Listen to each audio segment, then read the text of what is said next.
Hello, everyone. Welcome to this latest installment of our Reconnect webinar series.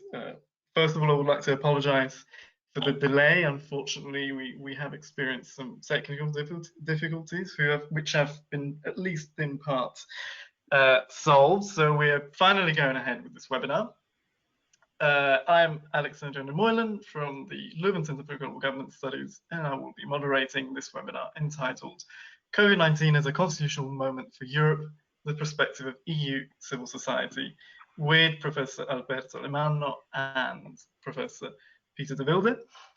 Alberto Alemanno is Jean Monnet Professor of EU Law at HEC Paris and founding director of the civic startup, the Good Lobby.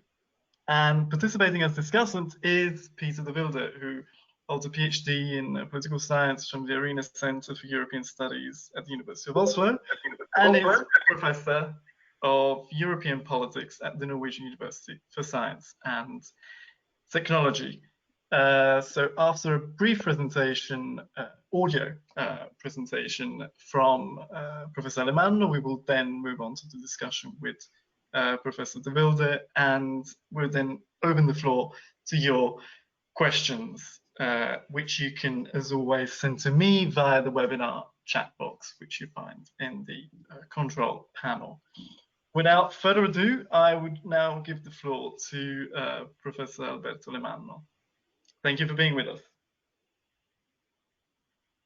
Thank you, Alex. Hello, everyone. Also, my apologies for the technical glitches. Unfortunately, I won't be able to share my PowerPoint, but hopefully this will be shared in the next few hours, days, if interested. As you know, today we're going to be discussing about how the COVID situation has been affecting European civil society and how European civil society can somehow prepare.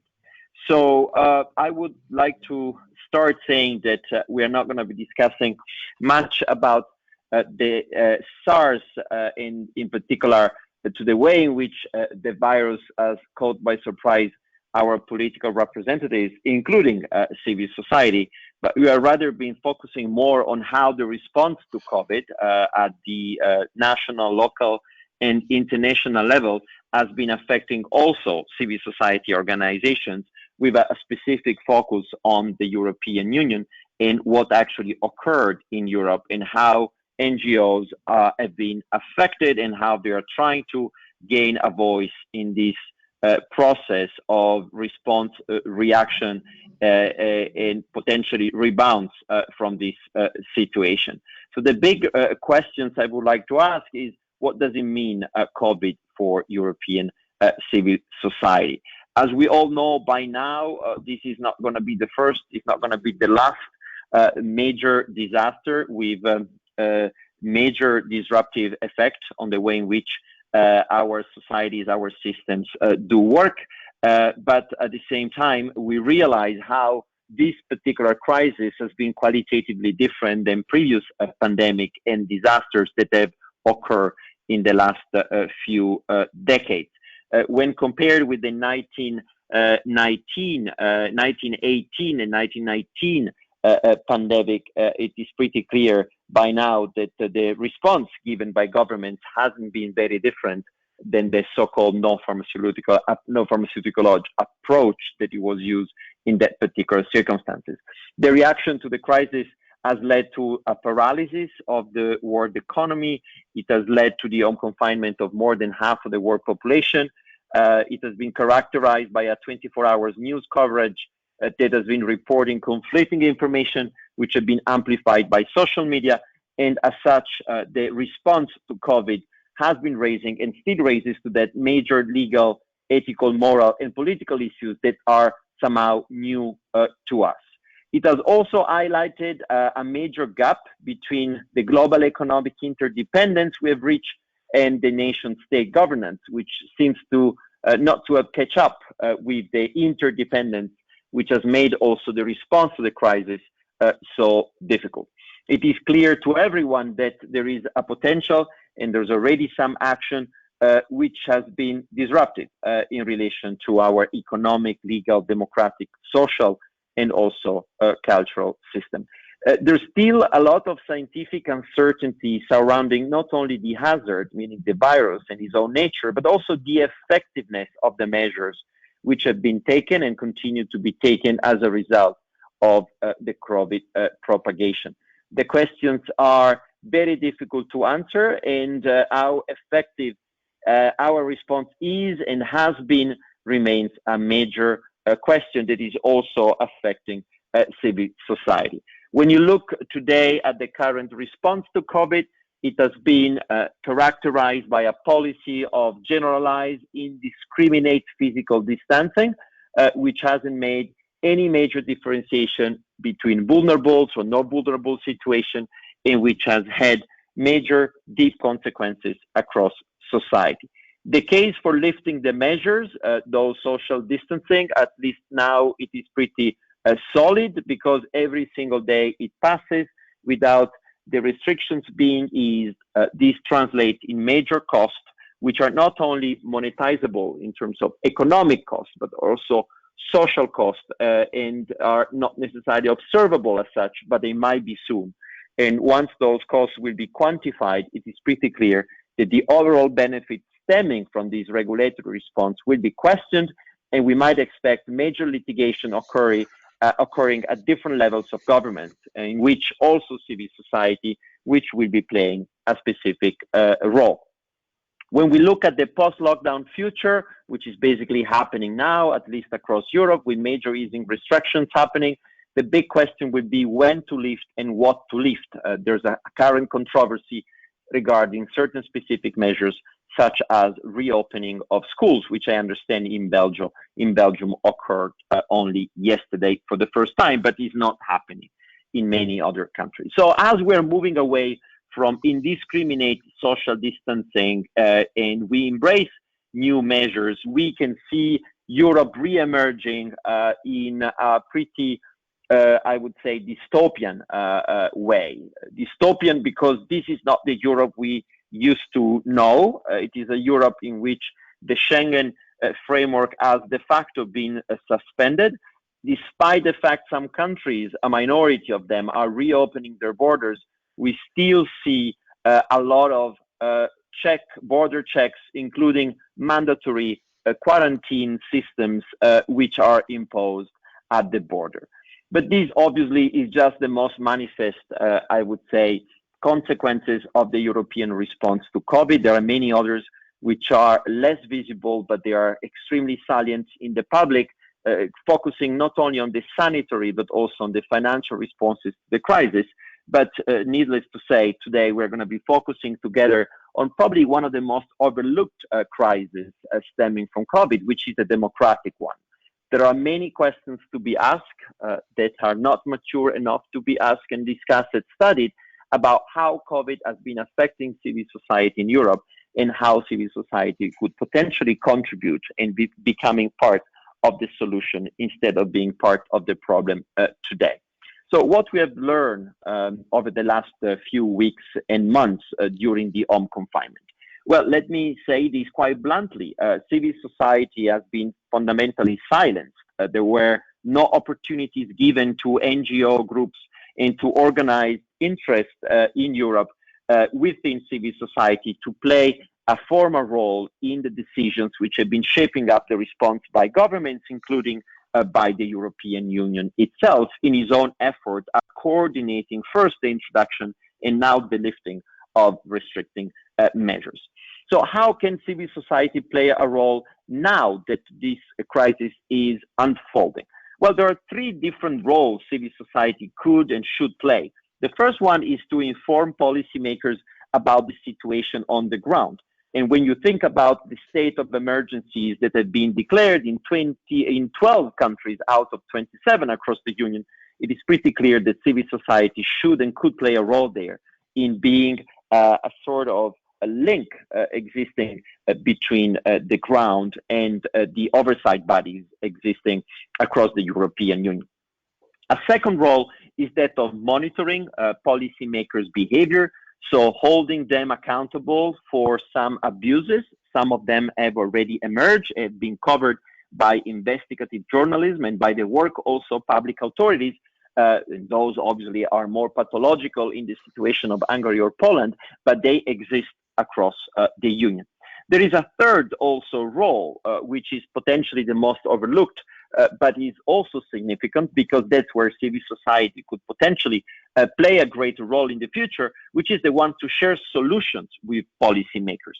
So new ideas, new approaches on how certain unintended consequences stemming from the COVID response might emerge in the future. And we have a variety of social entrepreneurs across Europe that have been providing pretty pioneering homeschooling solutions, new apps for contact tracing, which have not necessarily made it through the public debate simply because civil society has not necessarily gained a seat at the table.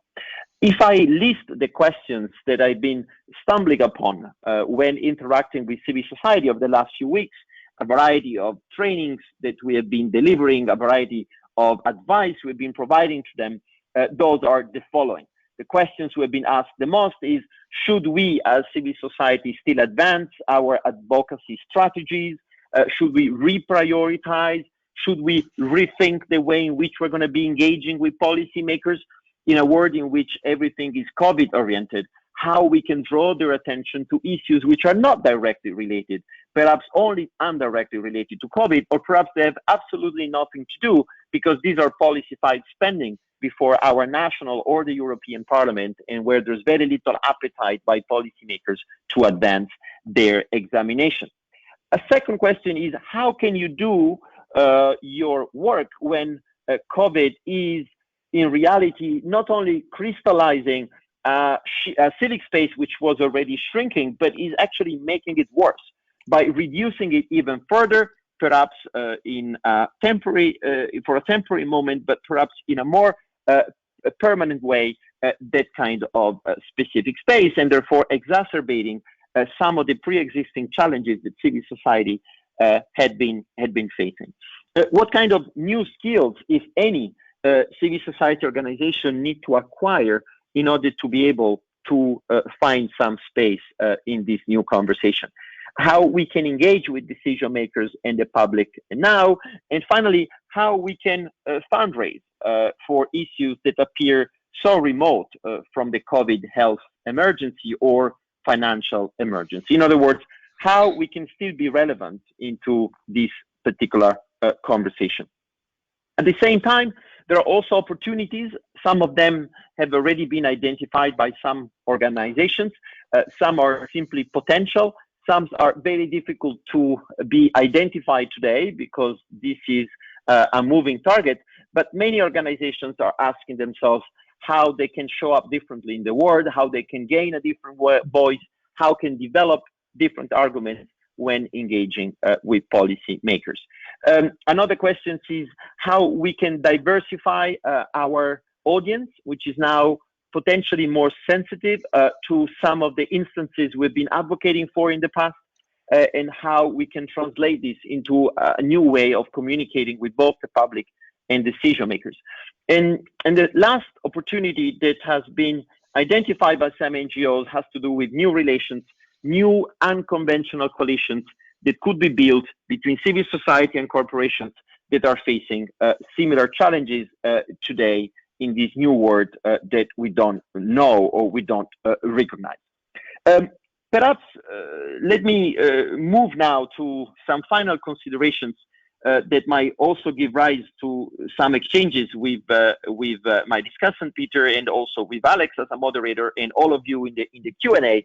I think is the fact that COVID has been shedding light on some of the inherent weaknesses of European civil society. In a way, COVID has been accelerating a process of awareness about some of the structural issues that affect the way in which civil society has been interacting with public authorities at the local, national, and European level. And in particular, the ability of civil society to play some of the roles I previously identified, ranging from participatory input to holding accountable decision maker. So most of these issues are pretty structural in nature, and they have been, I would say, quite overlooked by most academic work focusing on European civil society over time. I think the first structural issue I would like to focus on is fragmentation, which has clearly been highlighted by the response of civil society to COVID. So the attempt of civil society organizations to show their concerns in a situation of emergency, but their inherent inability to actually coalesce and work together. Every single day during the first weeks of the pandemic, new appeals, new manifestos, new campaigns emerge out of civil society with very little coordination, but rather a competitive dynamic, which has been mainly fostered by a philanthropic and funding structure, which do not incentivize civil society organizations to work together, but rather incentivize them to compete in order to be the organization which has set the agenda or which has been putting forward new ideas or new reactions or a new particular policy field. So the fragmentation has been further amplified. It has been made visible even more by the current crisis. The second structural issue that I think is worth discussing has to do with the advocacy capacity and capabilities of civil society. So NGOs, they've not only been silenced by the logistics characterizing the way in which NGOs and all of us were interacting with our policymakers, but also by inherent ability to actually identify the right instruments and the right tools that could have enabled them to actually gain access to policymakers.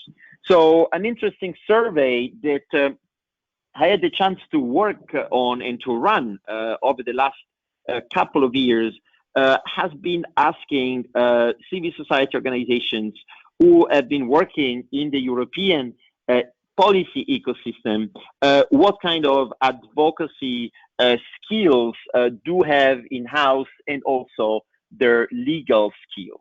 And that particular survey suggests with a significant response rate of around 30% of the respondents representing different policy areas. That particular survey shows that only 31% of NGOs advocating for different causes and interacting with the European institutions and the national capitals do have lawyers on staff and do have some advocacy capacity. So knowledge of the policy process, familiarity with the framework and the procedures that govern the way in which policies are shaped up or administrative decisions are taken. Over 50% of those organizations had one lawyer on staff, but the way in which that particular lawyer or advocate has been used had more to do with day-to-day issues ranging from labor to, I would say, IT and other, let's say, non-programmatic issues.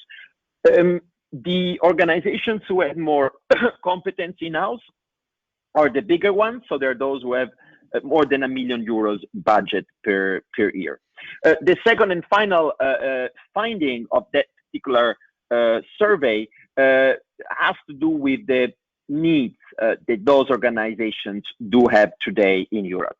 And from that answer, it is pretty clear that there is increased or enhanced awareness by civil society about their limited ability to actually do legal research, do legal analysis, and do advocate and even lobby European institutions or other public authorities. So the first need which has been expressed, 79% of the organizations said that legal research, legal analysis is their first need, followed by legal trainings, lobbying the European institutions, governance and corporate issues, employment and human resources. So those are the top needs that civil society seem to have, but it's pretty clear that they are not addressed by their funding and even by their own management decision. So these are significant data that I think explain some of the inherent and structural limitations of the way in which civil society play some of the roles that I previously identified. So to conclude on this presentation, it is obviously too early and is premature to come to conclusions on how COVID has been affecting civil society in Europe, but it's pretty clear already now that the current COVID unfolding situation has been somehow highlighted and made it even more visible, the structural weaknesses that characterize the way in which civil society has been interacting with public authorities, the way in which it is organizing itself, and the way in which it is capable to obtain and therefore satisfy their needs vis-a-vis their donors, which could be public, so major European programs as well as national ones, but also private philanthropies, which represent an increasing percentage of the budget, allowing NGOs to do their work. So what to expect from the COVID situation in relation to civil society? Well, I think the public salience surrounding this crisis and the limited role played by civil society so far may offer a window to rethink, strategize, and potentially reprioritize the action and the role that civil society play, and also the relationship that civil society has vis-a-vis their own membership base, so basically citizens supporting those groups, but also funders, donors, and also many other stakeholders. So probably there is a window of opportunity for those organizations who will be seizing this particular opportunity to share new ideas, solutions, which are quickly entering the mainstream. I think there are a lot of examples ranging from minimum income, revenue, UBI, universal basic income, or new taxation mechanism promoting redistributions, all the way to new mechanism to ensure the respect of the rule of law that will be even further on the agenda, and in relation to which there might be even more willingness by policymakers to listen. So I take side with the optimists who believe that there are more opportunities than challenges in the way in which civil society can find a new role for itself, but obviously the jury is out there. We don't really know exactly how those new dynamics might materialize in new opportunities or difficulties.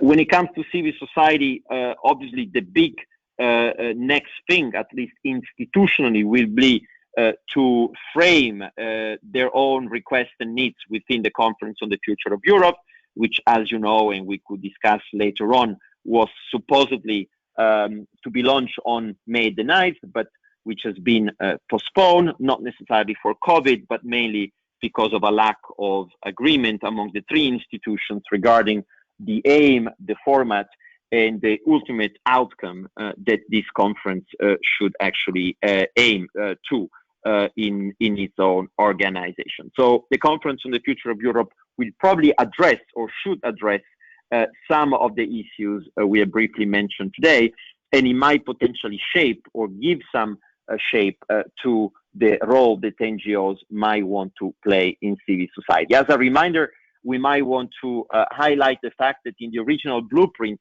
put forward by the European Parliament, there was no formal role for NGOs in the Conference on the Future of Europe, which have, of course, been denounced even vehemently by several organizations who try to argue now that this postponement will potentially offer a unique window to redesign the Conference on the Future of Europe and to allow civil society to have a formal role, which might not only be in the typical top-down Brussels exercise, but it could rather be a role in running the deliberative democracy experiments, which have been foreseen by the Parliament blueprint, but not yet by the European Commission, what we have been calling the citizens' agoras.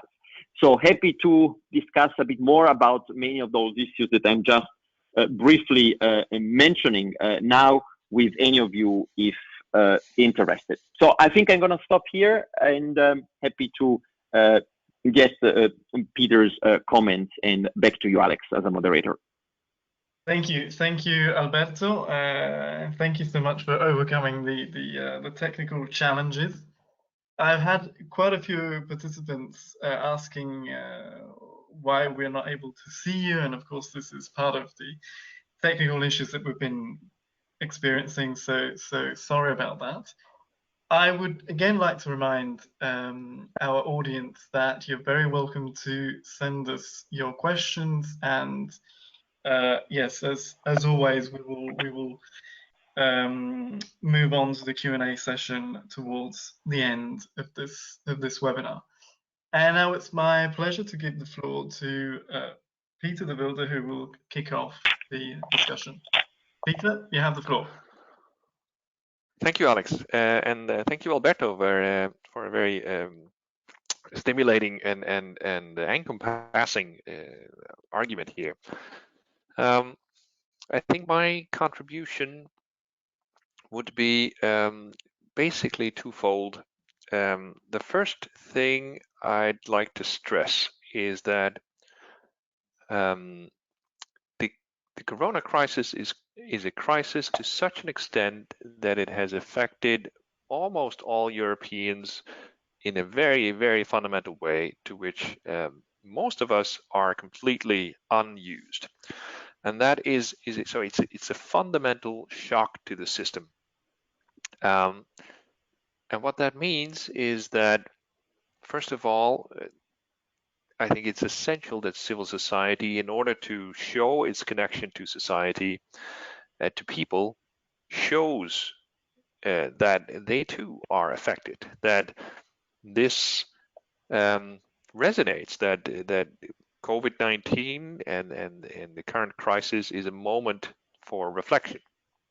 And I think so. I think the worst civil society could do is business as usual. To repeat the same arguments it's been making before, to conduct the same strategies as done before, because by continuing an agenda set before the crisis, one sends out the message that, well, nothing has really changed. We still are the same people, we believe the same things, and we're pushing for the same agenda in the same ways. And I think that's a fundamentally wrong message to send out, because people are not the same. People are fundamentally affected, and their health is in risk, and they're uncertain about the economic future, and their civil liberties are at least temporarily restricted, not just to speak about physical opportunities due to lockdown, and sending out the message, well, we just continue what we used to do, or see, this proves that we've been right all along, is, I think, the wrong message to send. I think the key lesson to learn from such a crisis is, as Alberto has already stressed, that it's hard to continue lobbying activities as before. That's also because all kinds of governing institutions and the subjects of lobbying are in over their heads in crisis management, so it's not much of a listening ear there.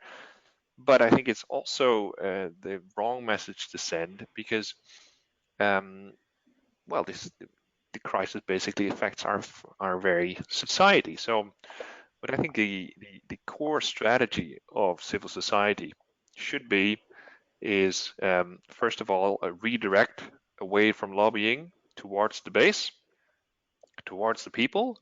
What are they doing? How are they affected? Can we do some individual outreach, some stories, some finding out how is your base dealing with this crisis? What are they coming up against? How are they thinking? And the best, I think, these to the extent that civil society has lawyers and staff present, is not to use that to direct that at lobbying during the crisis. but at the base, and talk to them, strengthen the core, because ultimately this crisis shows us how vulnerable we are as a society, and that that's the core part of civil society that is at risk here, and in a process of fundamental reflection about what's going on, and what do we hold as dearest values, and what have we always considered to be completely given, which now all of a sudden is no longer. So that's lesson one. Don't continue business as usual, because it shows insensitivity to the extent of the crisis, and focus on the base, partially because the targets of lobbying aren't listening, and partially because the base is fundamentally shaken. So that's where what I would do, and I'm also curious to hear what you, the audience, and Alberto think about that kind of strategy, and then try to change the message. I think that's also the way to capture the listening ear of any lobbying targets. If you continue the same message, they're probably going to be less receptive than if you come up with something new and say, look, COVID-19 has fundamentally shaken us to the core. It to some extent still does.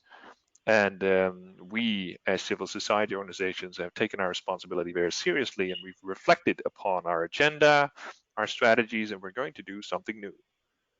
Not something completely against, the fundamental values or the fundamental aims of the organization. It's still the same organization, but a new message or a new strategy or something that people think, okay, well, they've listened, they've seen what's going on, and they have thought about this completely unprecedented event, and they have adjusted their behavior or their aims or something. So that's my two key points that I want to start off with. Thank you. Thank you, Pieter, for that contribution. Alberto, would you like to briefly reply before we go back to our audience? We've been receiving quite some questions, so we can soon start with our Q&A. Yeah, happy to, Alex, for this, and thank you, Pieter, for sharing those reactions and those insights. I think you're perfectly right in suggesting that civil society is increasingly aware of the need to embrace this as a new opportunity to reframe their own arguments, their own tone, their own way of working. I think like any other segment of society, also NGOs, will have to reinvent themselves, and those who have already been thinking creatively about the role by leveraging on many opportunities provided by, for instance, technology, something that most NGOs are still reticent to use because it requires a lot of resources, a lot of expertise, which is not necessarily in-house, like the power of data, will certainly have a competitive advantage vis-a-vis others who actually do not do that. Over the last few weeks, I had the chance to work with some umbrella organizations that actually already embrace your argument. So, for instance, all those NGOs working on animal rights across Europe, but actually beyond Europe, they realized that the state of captivity induced by home confinement, the fact that you had 60% of the world population, so you had 3 billion people basically confined at home, increase the sensibility of the animal rights, animal welfare message, because people basically start empathizing on the way in which animals have been treated or mistreated over time. I feel this is just a simple example, but it provides you an opportunity for rethinking and reconnecting with your membership, and perhaps also find out a new audience that you would not have had without COVID, or not to the same extent. And I think there are many other examples that suggest that this is actually possible to do.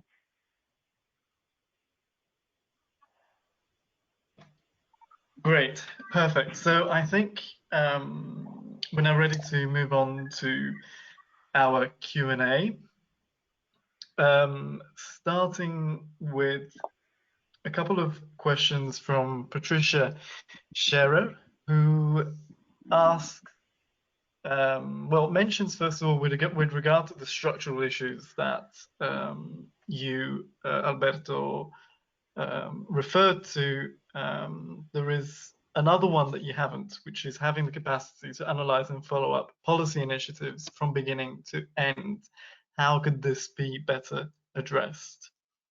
And then again, you mentioned UBI and taxation methods, but none of this is new.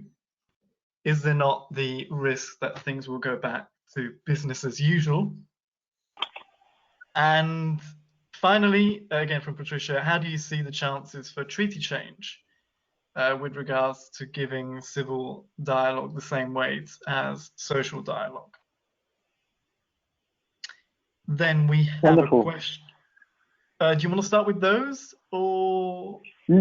As you wish. As you wish. I can take Patricia's questions and then back to you if you agree.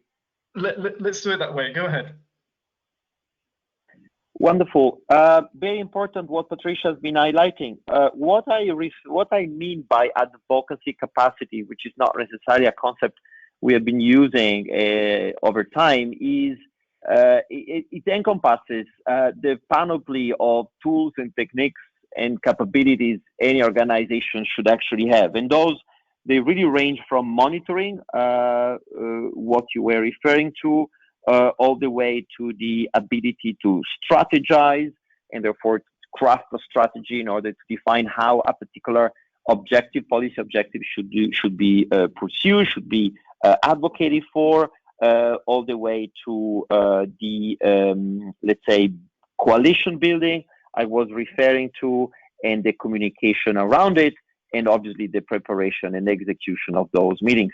I've been spending a lot of time writing and practicing in this space, and that's what I often define as the toolkit that any organization, any individual should have when doing advocacy. So the concept of advocacy capacity is very, very wide, but you might be interested in hearing that there's virtually no philanthropic organization, there's no virtual program also within the European Union that's focusing on advocacy capacity per se. When we think about capacity building for NGOs, it's always about offices and personnel, but it's never about their analytical capacity to frame an argument, to communicate it about it, and transforming into a campaign. All of this is a bit left to improvisation and left to the entrepreneurial spirit of a given NGO. When it comes to the policy solutions, true, we have been discussing about UBI, we have been discussing about fair taxation for a long time, but as you might have heard over the last few weeks, there has been an incredible opening by the political process to those ideas. This is pretty historical. The fact that Spain only yesterday decided to go again for a sort of UBI in the Italian way, so it's not really universal, but it's still something that tried to provide a minimum support, which is not big, not large, not too large to disincentivize work habits, but is, let's say, big enough to allow people not to work for a certain period of time. I think it's pretty an outbreak of this crisis. Also, the conversations around fair taxation, they have been reaching, I would say, the mainstream. What only 1 year ago was an idea that was pushed by the OECD, but with very little follow-up. It has now been part of the political programs, or at least the political conversation across the board. It is no longer a prerogative of the left, of the far left. So I see a major acceleration happening, and there was a fantastic analysis by Ruud Bergman yesterday on The Correspondent in the Netherlands, in the English version, who basically argued the following. When a major disruptive event occurs, the ideas which have been floating in the air for some time are going to be those who are going to be integrated by the policy process. This occurred for neoliberalism in the 70s, and now is happening with this new form of progressivism in 2020. And I found this argument, this line of argument, quite plausible. Final point on treaty change. As you might know, when the Conference on the Future of Europe was announced, it was basically the first time Ursula von der Leyen, the neo-appointed by the Parliament president, had the chance to talk to the media. She basically said, well, we are going to launch a Conference on the Future of Europe. The idea was launched by President Macron exactly 1 year ago in op-ed published across 27 countries. But at the time, there was very little appetite for treaty change. It was almost a taboo. And that's the reason why the Conference on the Future of Europe is not an intergovernmental conference under Article 48 of the Treaty on the European Union, but is a meta conference. So it's a preparatory conference that might lead the member states and the institutions to potentially go and enter into a treaty change process. However, again, I think what I feel in the air now, also thinking about the Franco-German declaration of yesterday, which mentions the Conference on the Future of Europe in their new, let's say, rescue package for Europe, which is not only limited to the financial package, but refers also to some improved competence under Article 168 in public health. But it also refers to the Conference of Europe as the privileged locus in which we have to rethink about some adjustments. They don't mention treaty change, but it's pretty clear that treaty change is back in the air, and the opportunity and the overall appetite for thinking about the treaty change might be now there. It's something that is not necessarily entirely excluded. But obviously, the idea shared by France and Germany yesterday is an idea shared by two countries, and the Franco-German engine is no longer as representative and as legitimate, we might say, as it used to be. And there are some genuine concerns that should we reopen the treaties, this would be a Pandora's box, and this would be an opportunity for certain countries and certain governments today, in particular in Central European countries, to actually to potentially make some step back. And I think having a conversation should prime any other concern, because unless we go to the heart of the issues which are affecting and slowing down Europe today, we're not going to be able to address them. So I'm quite sympathetic to the idea that we should seize this momentum to go further in our integration, or trying to see what does it mean to go further, on what particular issues, and no longer have any other taboo. Thank you, Alberto, for those interesting replies. Pieter, would you briefly like to also step in? Well, thank you. And only on the opportunity of treaty change, I'm afraid I'm a little bit more pessimistic than Alberto is on this, but maybe that's just my Dutch side playing up.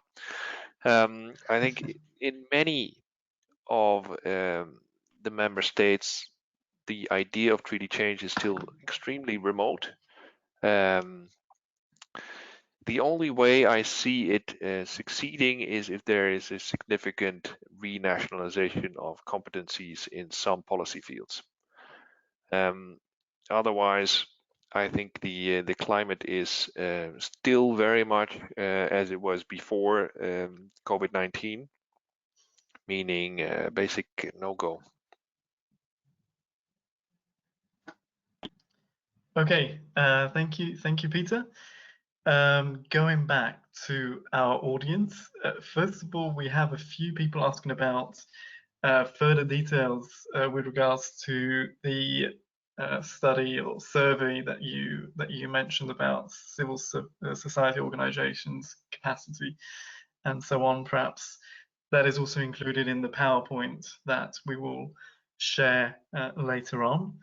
And then we have a broader question from Georgios Kostakos, who asks how representative or free are civil society organizations that depend on official or big donor funding? Is there a risk of relationships becoming too cozy, and do you have any thoughts on that? Wolfgang Pape asks whether, Alberto, you could provide some examples of conventions between civil society organizations and corporations that go beyond the vague commitments such as the United Nations Compact. And then we have a question for, well, that's primarily, I guess, aimed at Pieter, but also Alberto. Starting from Pieter's point on the need to change the message and embrace this new world in which we live in, what would be the new set of tools to reach out to policymakers? Any mentions, of course, the current difficulties of lockdown and the difficulty in using traditional tools. And perhaps one final question for this round. We have Wal Heller from the EU Fundamental Rights Agency, who asks if you are aware of any substantial research that is being carried out with regards to the specific impact of COVID and COVID-related measures on civil society organizations, or if you have any thoughts on that. Back to you. Thank you, Alex. Thank you, everybody, for these great questions. I will try to be swift. The first question has to do with the survey. So perhaps a few words on the genesis. Why did I feel, together with some other researchers and my team at the Good Lobby, to survey the NGOs? Well, basically because we had an hypothesis, and the hypothesis was that most NGOs do not have this legal and advocacy capacity on board, and that's exactly what the survey confirmed. We have not been running it only once, we have been running it a few times, and we have been focusing first on the NGOs that are basically Brussels-based, so they interact with the EU. So they might not be based in Brussels, but they are pan-European and they interact with the EU in a privileged way. But we have also been running these surveys in different countries. So we have a survey for Spain, we have one for Italy, we have one for Poland, for Hungary, from the Czech Republic. And what is very interesting is that there is a common pattern. So we don't really have many outliers. We really see this basically a lack of advocacy and legal capacity as characterizing the way in which NGOs are organized, the way in which they are basically playing their part in society. Obviously, there's much more we could do in order to draw more lessons from these surveys, but observing them for us is very important.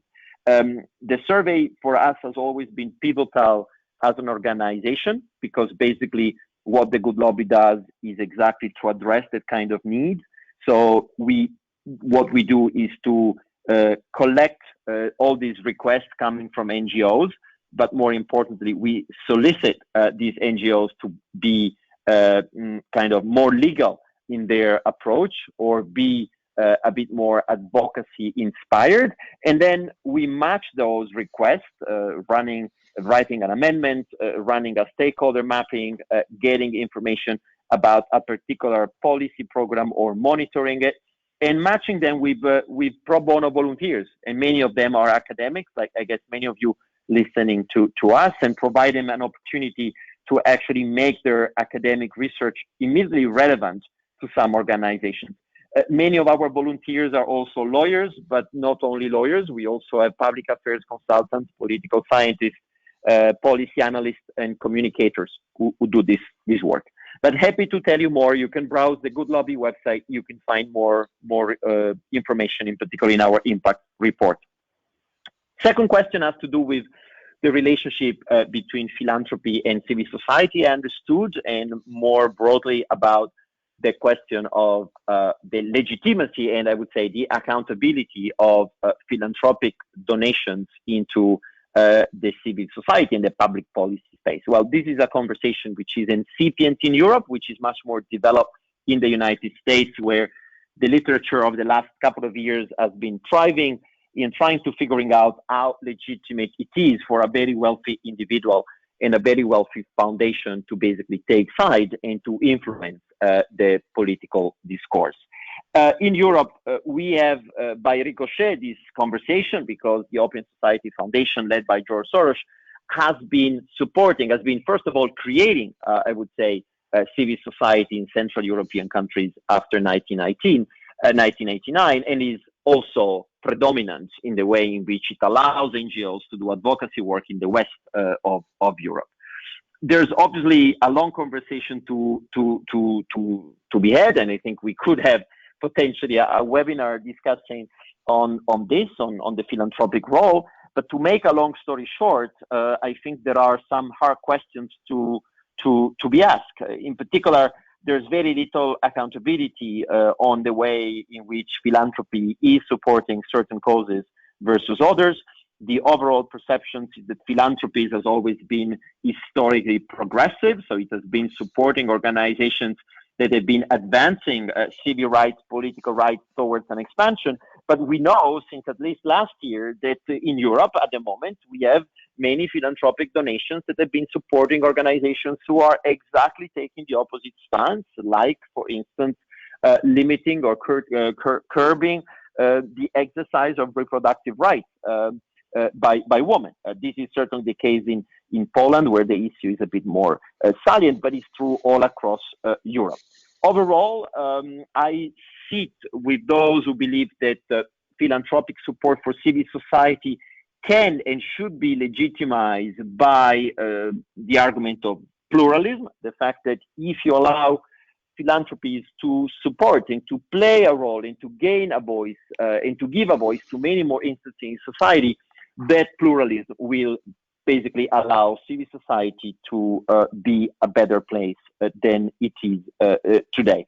But obviously, this requires a lot of caveats, a lot of balancing, and potentially an argument for regulating philanthropy.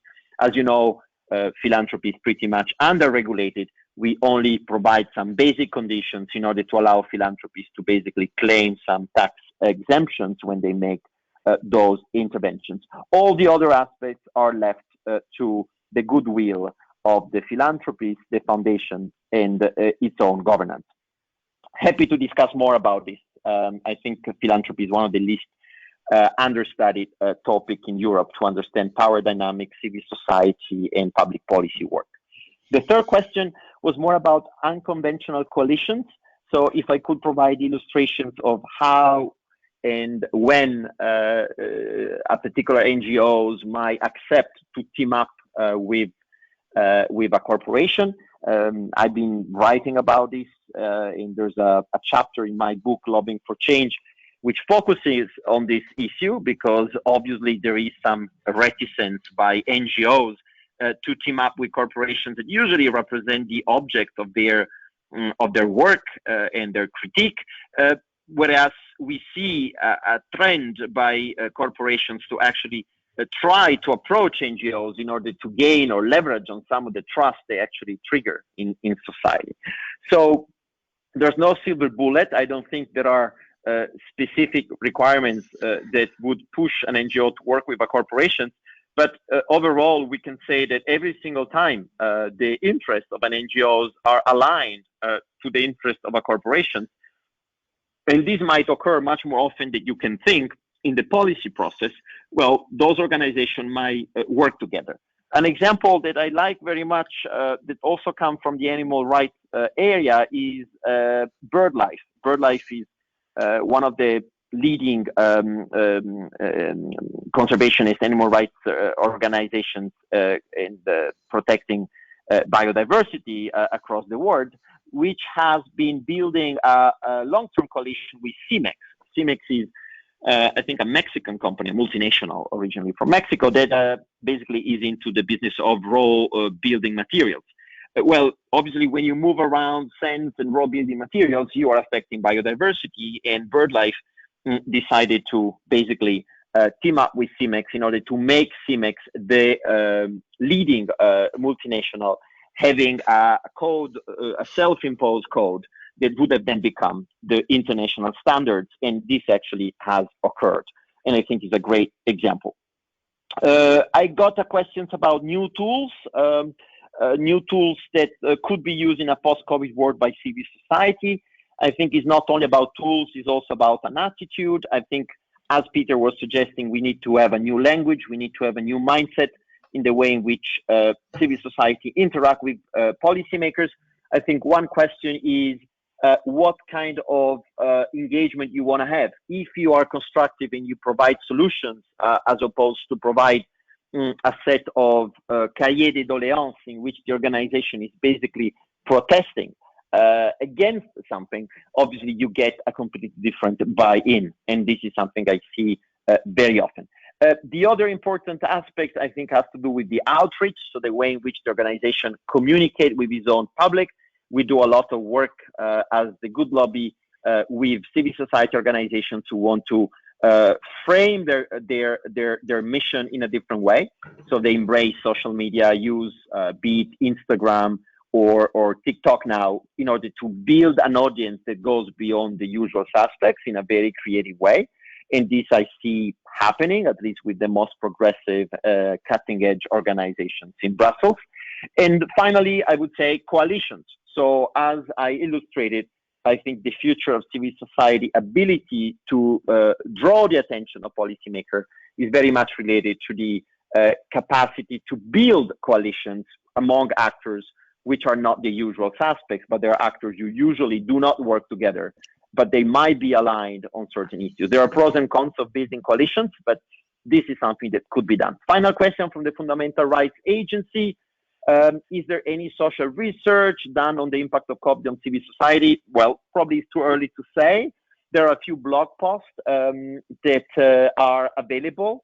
We have been running at the Good Lobby a few webinars in the past.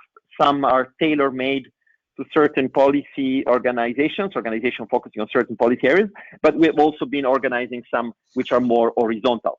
I wouldn't define this social research, but it's certainly an initial attempt by academia and practitioners to ask, to identify some of the big questions, as we've been trying to do today, and provide some answers that might be very short, just a few bullet points, but which might orient or reorient the work of NGOs in a moment in which they feel lost, they feel to have basically lost all their usual benchmark and even the support of their membership or their donors, and therefore they struggle a little bit to find their polar star in the morning. This is a bit the attitude that animates my own work and the work at the Good Lobby and many academics working with us in this particular moment. Thank you, Alberto. Pieter. I'll be very brief. I'd just like to pick up the question on new tools and how to reach out to policymakers. I think that, as I try to argue, the primary aim right now should not be to try to reach out to policymakers, at least not directly. I think the key aim for civil society in Europe should now be to reach out to people, to the base. When it comes to tools, there's obviously a lot to be done via social media. First of all, that's one of the few things that's still fully accessible to us. Most Europeans have access to it one way or the other, and actually spend more time on it now than they do normally. So let me try to, and the third argument I'm trying to make is, I think the biggest resource right now that you have is empathy. Show the human side of your organization, show the human interest, the human relevance. So let me try to illustrate with the point that Alberto tried to raise about civil society for bird life. Something that initially doesn't seem very much related to COVID-19. If I were leading in a civil society organization championing bird life, rare birds preservation, what I would do is to try to set up a campaign via social media, reaching out to citizens to highlight how important birds are for our own perception of freedom, how much people in lockdown in cities enjoy watching out the window to see some birds. What a simple free bird outside can bring in terms of joy to our life, even if we are restricted to looking at it from the inside.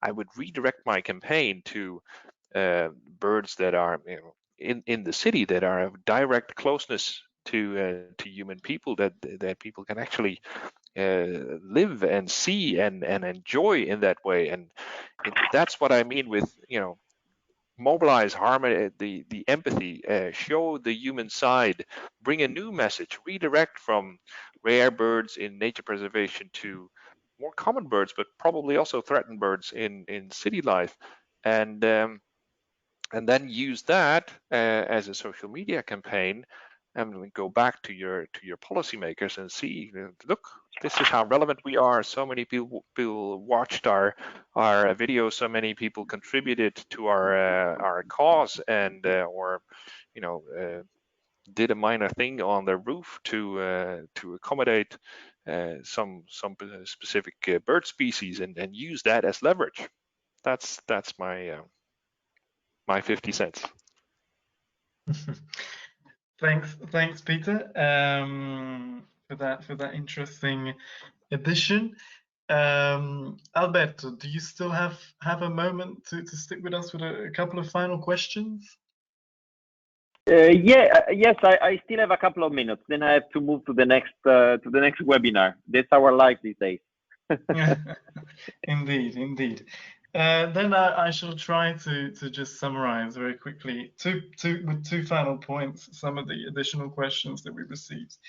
One, of course, relates to kind of the specific challenges that, especially at this time, civil society in certain member states is facing. I'm thinking, of course, of Poland and Hungary more specifically. So perhaps you could add some specific insights in that regard.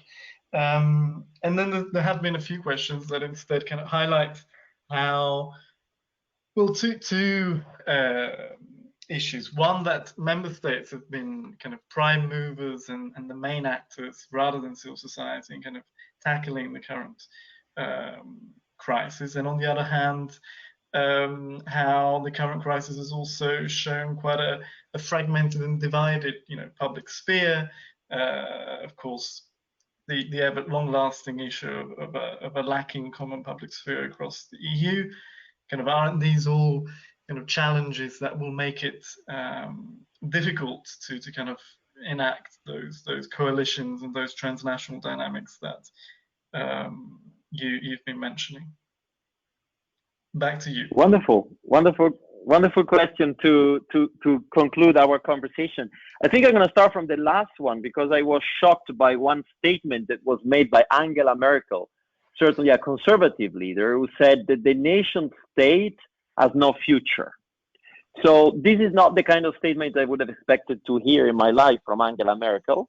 That's a statement I heard from a lot of friends who are cosmopolitan, who are federalist, but certainly not from Angela Merkel. So this shows you that potentially behind COVID, we had witnessed once more to a major acceleration in the way in which the public sphere is building. The conversation around Corona bonds has been extremely polarized, also disinformed, but it shows once more that politicians, national politicians today, are ready to appeal to an audience who exists beyond their borders. And this is totally new, because if you think about it, all political leaders in Europe, even the EU leaders, are only accountable to those who elected them. If political leaders suddenly feel the need to appeal to another audience, an audience that in reality is not electorally related to them, that means that a public sphere, embryonic, incipient, very small, is there. And I think this is a major silver lining of what has occurred with COVID. We saw the Italian Prime Minister going to Dutch TV. We saw several German politicians be interviewed on Italian newspapers. All these kind of cross-bordering of political messaging is new, and for somebody like me who generally believe in Europe, not necessarily in the European institutional way of building Europe, is kind of refreshing, and I'm kind of glad that this is happening. The other question about how civil society can play a meaningful role in pathological situations like Poland and Hungary, in which the rule of law not only is not respected, but is basically no longer there.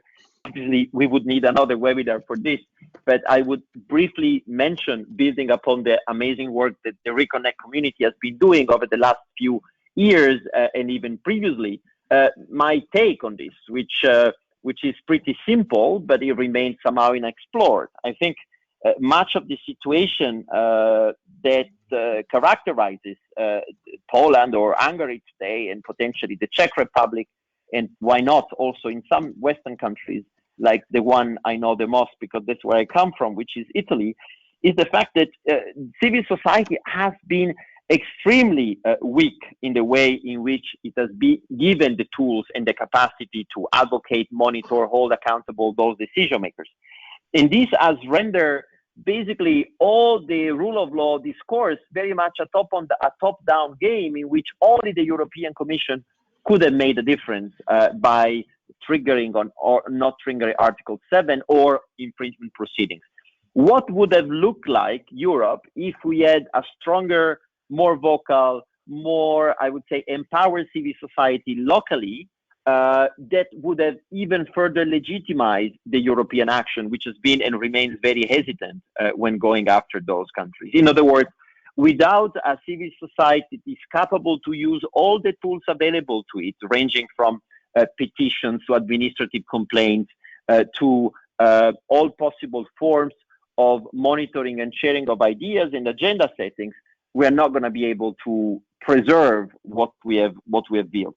So in a way, we are coming a bit late in those countries, and it's important to learn as much as we can and to listen to basically what all these organizations went through in order to prepare our own playbook. There is a playbook run by the autocrats in those countries. There should be a playbook which is countering their playbook and which should be used across European countries. And that's how I see the research done by Reconnect and the outreach we're doing as providing those kind of tools, those kind of toolkits, this kind of solutions. So I would like to close by thanking all of you for the opportunity to share some insights coming both from my scholarship and my own experience on the ground. Thank you a lot for being there. Also, apologies for the technical glitch. And don't hesitate to get in contact with me if you have any kind of pending requests, or if you heavily disagree on some of the things I've been saying. I would be happy to continue the conversation. And thank you to Reconnect, to Alex, to Pieter for being with us today. Thank you so much. Thank you very much, Alberto. We can let you go. To our attendees, you can download Alberto's presentation under the handouts tab. It's just been uploaded. Pieter, up to you for some final remarks, and then we bring this to a close. No, I'm good. I'll leave it with Alberto's. Okay. Then I would like to thank our speakers, of course, Professor Alberto Alemanno and Professor Pieter de Wilde, as well as the audience members, of course, for taking part in this webinar and sticking with us until now, despite our technical challenges and the delayed timetable. But stay tuned for updates on our upcoming webinars by following our Twitter page at ReconnectEU. Thank you for joining us, and we hope you will join us again next time. Wishing you all the best from Alberto, Pieter, and myself. It's thank you and goodbye.